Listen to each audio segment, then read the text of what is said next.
गोपीनाथपुर उच्च प्राथमिक विद्यालय वन महोत्सव अनुष्ठित। गंजाम जिला दिगपहंडी ब्लॉक गोपीनाथपुर उच्च प्राथमिक विद्यालय वन महोत्सव तथा गछटिए मां नाम कार्यक्रम अनुष्ठित होता।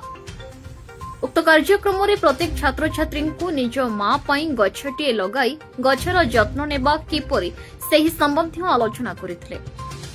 समस्त छात्र छात्री मानू गोटे लेखाएं गछ प्रदान करने सहित विद्यालय परिसर में अनेक गछ रोपण करी एक सभार आयोजन करा जायथिला।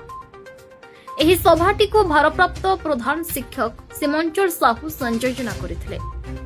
एही सभारे दिगपहंडी ब्लॉक रो अतिरिक्त गोष्ठी शिक्षा अधिकारी श्रीजुक्त विश्रबा पाइकंको सभापतित्व में सभा परिचालना होइथिला।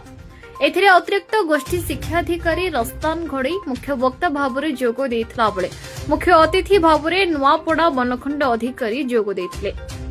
विद्यालयर एसएमसी सदस्य और ग्रामर समाजसेवी मानक सह विद्यालयर शिक्षक शिक्षयित्री तथा नलिनीकांत गौड़ सुरेन्द्र माझी ब्रह्मचारी प्रधान स्नेहलता दास तुलसम्मा रेड्डी सहयोग करथिले।